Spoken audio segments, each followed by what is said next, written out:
buenos días. Yo no soy ningún referente, pero sí que estoy alrededor de muchos referentes y de pacientes que tienen mucha experiencia.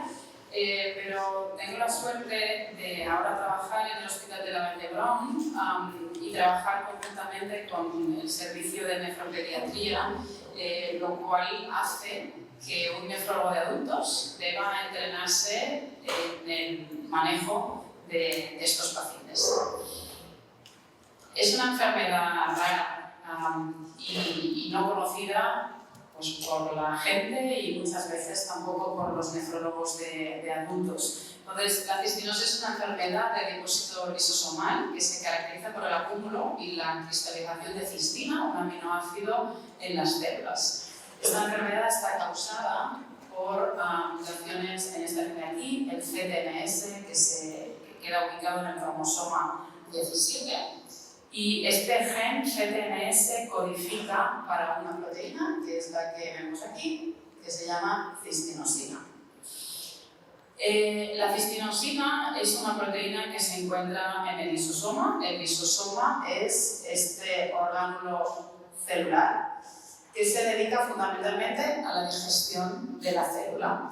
Y la cistinosina que hemos visto, ¿no? Que era la proteína que no funcionaba adecuadamente en esta enfermedad, es una proteína que se dedica a quitar cistinosina de dentro del lisosoma. Cuando la cistinosina no funciona adecuadamente, la cistina no puede salir del lisosoma, se acumula, se cristaliza en las células y se acumula. Y eso es lo que da lugar a la enfermedad. Antes hablábamos, ¿no? La doctora Torrola decía variantes en heterocitosis en los genes de colágeno, 1 de cada 100 y pico, 200 individuos. La cistinosis tiene una incidencia de 1 cada 100.000 a 200.000 individuos, así que es una enfermedad rara. Y es una enfermedad con una herencia autosómica recesiva. ¿Qué es lo que esto significa? Aquí tenemos dibujada una mujer con una enfermedad autosómica recesiva, y es mujer pero podría ser hombre porque esto no tiene que ver con el sexo. Y para que las enfermedades de herencia autosómica recesiva aparezcan, es necesario que existan 2 variantes en cada uno de los alelos del gen, pintados con este rosa que veis aquí. Eso significa que los padres de un individuo afecto son portadores obligatorios en heterocigosis de esta variante, son portadores de una sola copia de la alteración en el gen, y eso no da lugar a la enfermedad. Luego, los hijos de estos padres portadores en heterocigosis, hay un 25% de riesgo cada gestación de tener un hijo afecto. Un 25% de la descendencia serán sanos y el 50% serán igual que los padres, portadores sin desarrollar la enfermedad. Existen 3 formas de cistinosis, la más grave y más frecuente, la cistinosis nefropática infantil, de aquí que nuestros compañeros los nefropediatras sean de los que debamos aprender en el manejo de estos pacientes. Y se manifiesta ya desde los primeros meses de vida en forma de un síndrome Fanconi, que lo veremos en la siguiente diapositiva. Estos niños desarrollan insuficiencia renal en las primeras etapas de la vida y hay una afectación multisistémica. Luego hay una forma juvenil nefropática en la que el desarrollo de todas estas manifestaciones es más lento, más tarde. Y luego una forma adulta en la que no hay manifestaciones renales, únicamente hay manifestaciones a nivel ocular.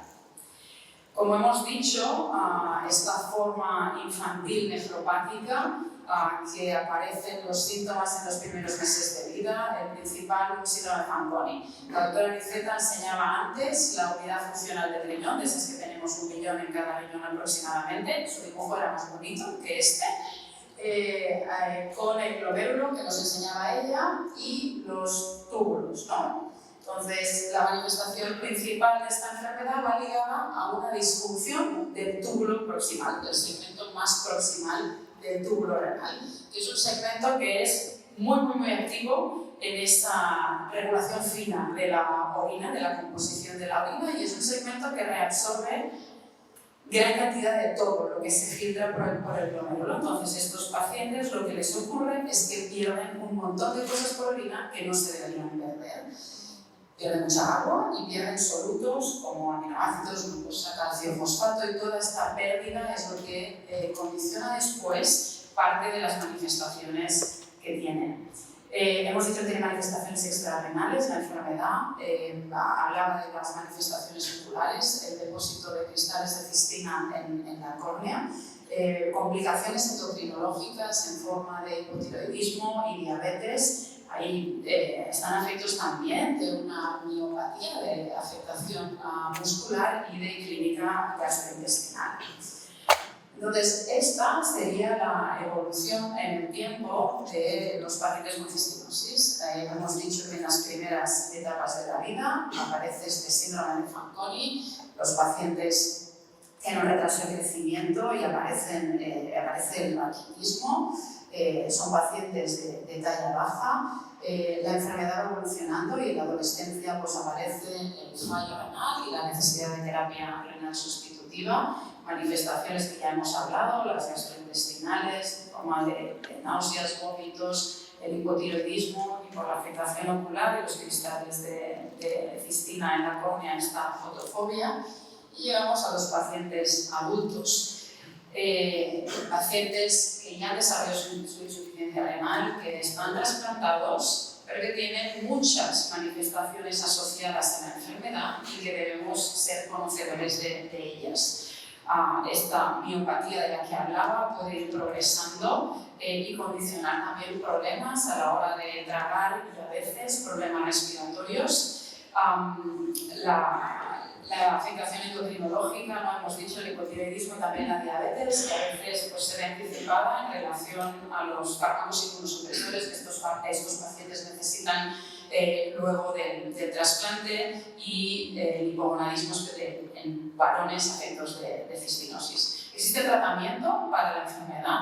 El tratamiento es la cisteamina, y la cisteamina lo que hace es pues, rompe la cistina y hace un complejo con la cistina, y este complejo cistina-cisteamina sale del lisosoma con un transportador específico distinto a ese que no funcionaba, de la cistinosina. Hay dos presentaciones disponibles. Una es el Cistagón, que es el primer tratamiento disponible para la cistinosis, que es un tratamiento difícil, muy difícil de tomar. Es un tratamiento que necesita tomarse cada 6 horas sin descanso nocturno y con muchos efectos adversos, y desde hace unos años existe una fórmula de liberación retardada que permite pues, la toma cada 12 horas, a sabiendas que en España es un tratamiento que no está financiado y al que no es fácil acceder. Luego, este tratamiento sistémico no llega a la córnea, que es avascular, y por lo tanto estos pacientes necesitan administrarse gotas de cisteamina. Como he dicho, el tratamiento tiene importantes efectos adversos a nivel gastrointestinal y a nivel de la calidad de vida, por supuesto. La necesidad de tomar cada 6 horas de Cistagón sin descanso nocturno pues tiene un impacto muy importante en la calidad de vida de estos pacientes. Y luego efectos adversos ligados a un olor característico y una halitosis que, como se puede entender, ¿no? en pacientes adolescentes y adultos jóvenes, juega un papel muy importante en su calidad de vida. Así que esta enfermedad, que sin tratamiento, pues como podéis ver, ¿no? La supervivencia de estos pacientes pues, no llegaba más allá de las primeras décadas de la vida, y tampoco la supervivencia renal. En estas figuras nos miraremos solamente la de la derecha, ¿no? Y miramos estos pacientes de aquí, que son pacientes que recibieron tratamiento antes de desarrollar insuficiencia renal. Los que están pintados en negrita son los pacientes que llegan a necesitar, la edad a la que necesitan terapia renal sustitutiva pues son los 10, 11, 12, 13, 14, 15, hasta los 20 años, pero hay pacientes que llegan hasta casi los 30 años sin necesidad de terapia renal sustitutiva. Y por lo tanto, pues el tratamiento con cisteamina ha demostrado reducir la frecuencia y la severidad de las manifestaciones renales y extrarrenales, y ha incrementado la esperanza de vida de estos pacientes, y por lo tanto tenemos que ocuparnos de los pacientes adultos con cistinosis. Ahora con el tratamiento disponible, los pacientes con cistinosis pueden llegar a vivir 50 o más años y por lo tanto debemos enfocarnos a tratar y a manejar y a anticiparnos a la aparición de todas estas manifestaciones que sabemos que pueden aparecer. Lo he dicho antes, los expertos aquí son los nefropediatras, no somos los nefrólogos de adultos e intentan ponernos las cosas un poco fáciles, ¿no? Y entonces, pues, si vemos este artículo, ¿no? Nos dicen cómo debemos manejar y cuál debe ser la nuestra checklist si seguimos a pacientes con cistinosis. Obviamente no voy a poder hablar de todos estos aspectos, pero sí que quería centrarme en los que a mí me parecen más relevantes, ¿no? En el momento en el que recibes un paciente con cistinosis en una consulta de nefrología de adultos. Y el primer paso es justamente ese, la transición desde los cuidados de pediatría a un servicio de nefrología de adultos. Y ya hace unos años que la doctora Rizeta y todos sus compañeros publicaron esta guía, estas recomendaciones de una transición coordinada. La transición es ese proceso planeado, anticipado y coordinado que tiene como finalidad preparar y trasladar al paciente pediátrico desde los cuidados tutelados de una unidad de pediatría a una unidad de adultos, donde deberá asumir la responsabilidad de su autocuidado. Este proceso debe ser gradual y progresivo, ajustado a la madurez de cada individuo y con frecuencia eso no se corresponde con la edad cronológica o la edad oficial de traspaso. Y por supuesto, ese proceso debe garantizar que el paciente reciba toda la prestación sanitaria adecuada y continuada durante este proceso de cambio.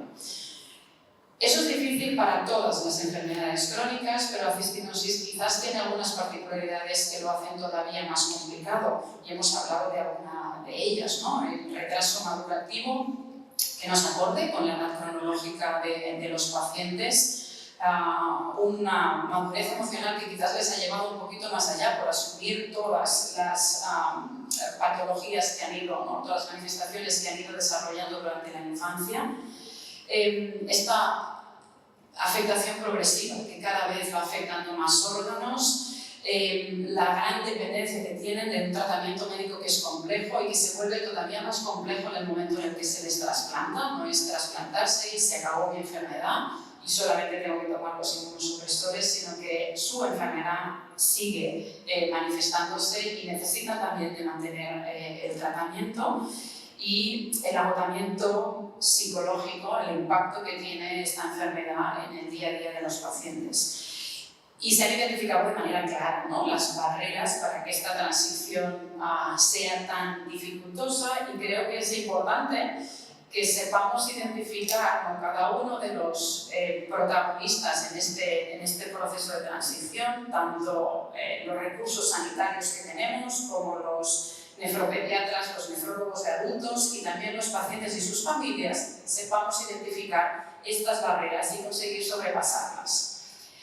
Así que en base, ¿no?, a estas actitudes o percepciones y barreras que identificamos de cada uno de estos protagonistas, es importante pues, favorecer este bienestar psicosocial, vamos a decir, de estos pacientes, y aquí nos dejan también algunos consejos o trucos que podemos tener en cuenta a la hora de hacer esta transición, ¿no?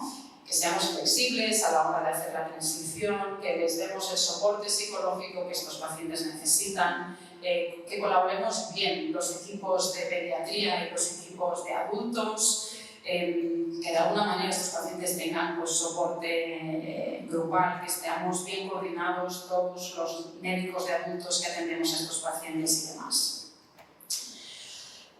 Y de hecho, en esta, si os fijáis, ¿no?, el protagonista en este equipo multidisciplinar desde el inicio es el nefrólogo pediátrico, al que se le van añadiendo especialistas a medida que el paciente se va haciendo mayor. El paciente llega adulto, ¿no?, y tiene médicos de todas las especialidades que le van viendo, pero al mismo tiempo que el nefrólogo pediátrico, el rol del psicólogo es fundamental en la atención de estos pacientes desde las primeras etapas de la vida y hasta que llegan a la adultez. Y retos tenemos todos en la vida, ¿no? Si nos fijamos con los retos que la gente joven puede tener en los aspectos sociales, ¿no? Las relaciones con los iguales, mi vida académica progresa, quiero pasar del instituto a la universidad, me quiero, primer trabajo, primer amor, amistades que van cambiando. Estos pacientes tienen también otros retos ligados a la enfermedad que deben afrontar. Y tenemos que tener muy presente esas situaciones en las que estos pacientes pueden tener una alta demanda de soporte psicológico, ¿no? En momentos de que pasan cosas con la enfermedad, que pierdes función renal, que tienes que plantear la terapia renal sustitutiva que va a llegar, pero también en momentos vitales que todos podemos tener, los cambios de la adolescencia, empezar un trabajo, como he dicho, las relaciones personales y demás. Preparando esta charla me encontré con este artículo, que la doctora Aliceta fue la primera autora. Yo que ahora estoy muy sensibilizada por otros motivos en esto de la experiencia del paciente, me gustó leerlo, porque lo que pretende es, desde el punto de vista del paciente, cuáles son esas cosas que desde la atención sanitaria podríamos mejorar para que esa experiencia del paciente fuera mejor en relación tanto a la adherencia como al proceso en sí, al proceso de atender a estos pacientes, ¿no?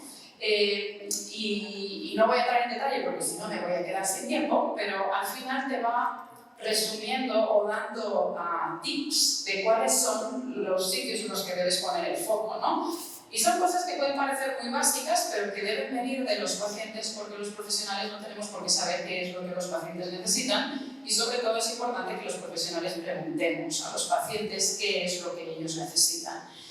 Y al final terminan siendo cosas súper razonables. Haz que no tenga una visita cada día de la semana, sino que las visitas sean todas el mismo día.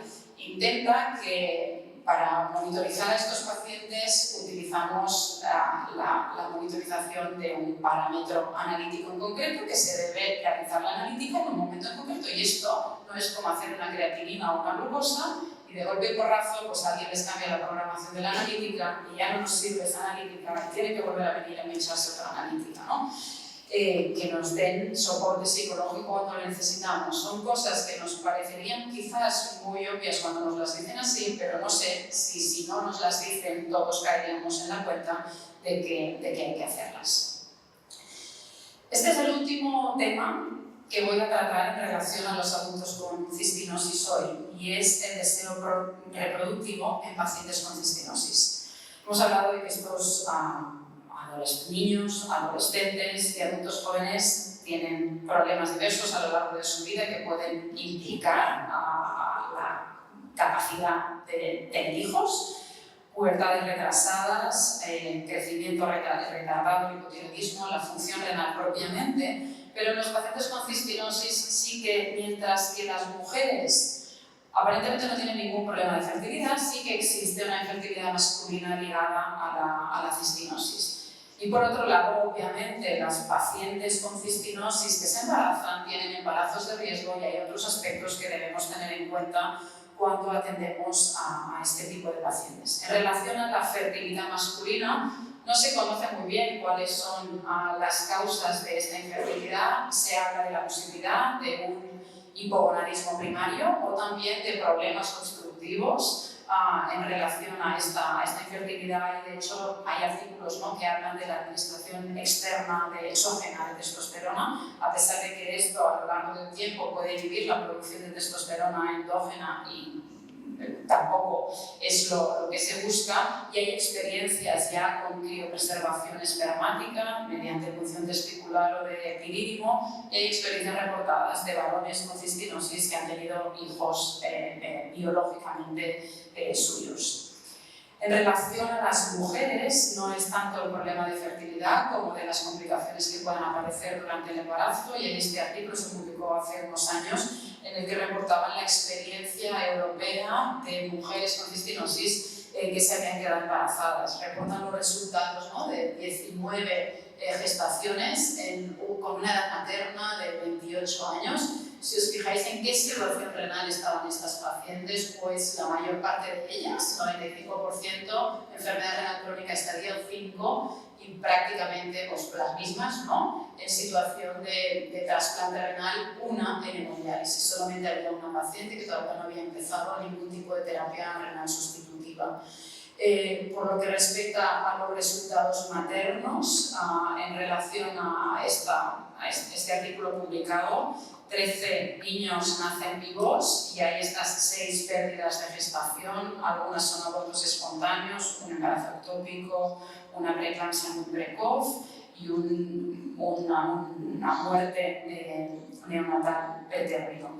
En relación a los resultados de los niños, pues son niños que nacen prematuros, a una media de edad gestacional de 34 semanas y sin mayores complicaciones reportadas hasta los 4 años de seguimiento de estos niños. Luego hay una serie de recomendaciones que debemos tener presentes si nos encontramos en la situación de una mujer con cistinosis que se quiera quedar embarazada, sobre todo en relación también a la medicación que toman. El consejo es que el tratamiento con cisteamina se debe parar durante la gestación, así como otros fármacos que estas pacientes pueden estar tomando, como son los IECAS-2, los Priles y sartanes y demás. Y en situación de estar trasplantadas ya, pues hay que tener en cuenta la medicación inmunosupresora que toman estas pacientes. Esta creo que es la última, ahora sí, diapositiva en relación al consejo reproductivo. Hablábamos al principio que es una enfermedad autosómica recesiva y aquí y esto es importante que demos la información del riesgo, ¿no?, de transmitir la enfermedad a estos pacientes. En este caso la diapositiva muestra una mujer con una cistinosis, el padre de sus hijos es una persona sana y no portadora de ninguna variante en CTLS, que es el gen causante de la enfermedad. Todos los hijos de esta pareja van a ser portadores en heterocigosis de esta enfermedad. Eso significa que no van a ser afectos de la enfermedad, pero sí que es importante tener presente, antes hablábamos, ¿no?, de testar a la pareja de alguien que era portador de una enfermedad. Esto es posible y poder aplicar técnicas de reproducción asistida y de diagnóstico preimplantacional para que no ocurran estas cosas que pueden pasar aquí en el caso de que una mujer con cistinosis se empareje con un varón que es portador en heterocigosis de una variante en este gen, lo que haría que el 50% de sus hijos fueran afectos de cistinosis y la otra mitad, el 50%, fueran portadores en heterocigosis. Esta es la última diapositiva y solamente 3 mensajes.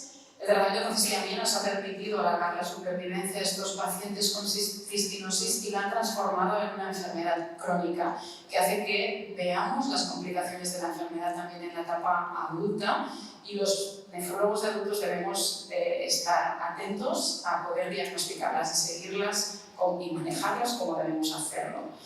Y tener presente que la enfermedad y su tratamiento tienen un gran impacto en la calidad de vida de estos pacientes y que esto se hace especialmente relevante en la etapa adulta.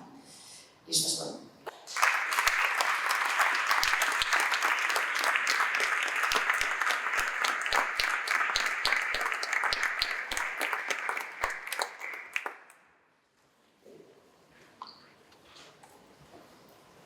¿Tenemos preguntas? ¿Tenemos preguntas? ¿No? Eso significa que he sido muy claro. Muchas gracias. Yo tengo una pregunta porque, yo trabajo con niños y justamente soy monitor de un niño que padece de esta enfermedad. ¿Cómo puedo, yo como monitor, como persona no dentro del terreno sanitario, ayudarlo con estas cosas, estas dificultades que tú decías que se enfrentan a los pacientes de esta enfermedad? Hablas de niños, ¿no? Aquí me ayudarán mis compañeros los pediatras o las madres experimentadas. Yo como madre te quiero dar un consejo. Hola, bueno, yo soy madre de una adulta joven con 21 años con cistinosis y nosotros en la asociación, una de las cosas que recomendamos a las familias, profesores de la primaria, es la inclusión. pues es ayudarles, porque muchos de estos niños tienen muchos problemas por la cantidad de medicación que toman, como ha dicho la doctora, el olor, antes provoca. Mi hija en concreto con 6 años tuvo problemas. Y sí que es verdad que se trabajó mucho desde la escuela, el explicar a los niños que este olor, que a veces le molestó, era por la medicación, porque esta persona tiene una enfermedad. Entonces, el ayudarles a que estén en el grupo, yo creo que es lo más importante que se puede hacer desde las escuelas o si es bonito, o sea, porque la calidad de vida de ellos depende mucho de eso, ¿no? Porque como decía ella, las relaciones sociales son importantes en todo momento, pero si ya desde pequeños se sienten como apartados, cualquier niño, ¿no? Lo para y llama bullying.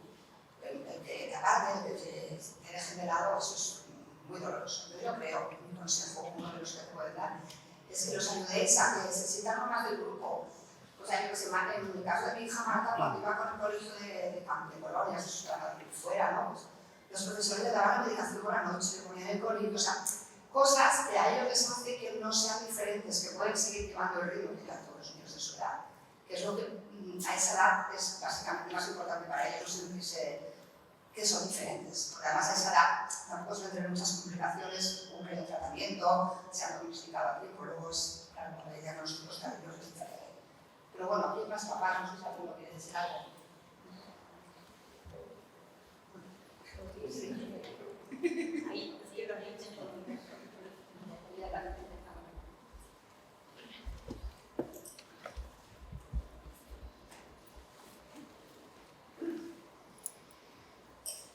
Hola, buenas. Yo también soy madre de un niño que tiene cistinosis y como ha dicho Gigi, tiene toda la razón. Desde pequeñito en la guardería hasta que estuvo haciendo tanto primaria, ahora ya está en la universidad, pues es eso, es que totalmente, digamos, ellos se sientan muy incluidos, de que no los desplacen para nada, porque son capaces de todo, lo saben hacer todo, y bueno, y es solamente ayudarlos, y no ponerte baches en las cosas. Mi hijo tuvo que hacer, que nunca le había dejado yo ir, porque fue culpa mía, de hacer, por ejemplo, colonias o cosas así, porque siempre me daba miedo de que le podía pasar, ¿no?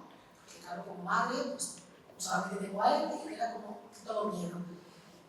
Cuando ahora ya se pudo irse a Londres en un viaje de lo que es bachillerato, claro, yo pensando entre mi madre mía, como está trasplantado, los seguros puede ser que estaban, no sé qué, claro, yo hablé con su profesora, yo sé que ella era mayor, que tenía 16 años, que ya era más independiente de poder hacerlo, pero de todas maneras, de no haber salido nunca, pues pensaba saber qué pasa. Pues fue muy capaz, incluso su alarma lo pudo hacer todo, y yo lo único que le decía a la señorita o a la profesora, solamente que le eches un ojo. Yo sé que hay 50 niños, pero esos 50 nadie le pasa esto, ¿verdad? Yo creo que el ojo se lo puedes echar y solamente vigilar que está todo bien, pues ya está. Porque ellos son muy capaces y saben hacer todo. Y poquito a poco, no sé, buscar estas soluciones. No ponerte problemas, no buscar el no ser negativo. Todo va a salir bien. Pero claro, también tienes que tener a tu alrededor gente que te ayuda, que te reconforta. Eso es lo que pienso yo.